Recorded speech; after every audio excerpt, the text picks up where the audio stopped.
Всех облаяла. И судья сказала пару раз. Слушай, судья, если ты ничего не...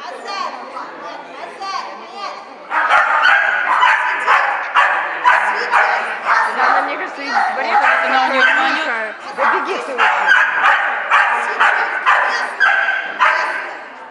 Мне кажется, ей просто надо... Блин, уже бежать. Вот дурочка. Посмотри. Ага. Овца. Потому что взяла ее растревожила.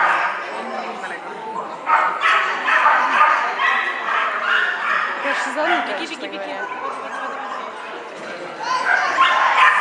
Ай, не было. Все снятие.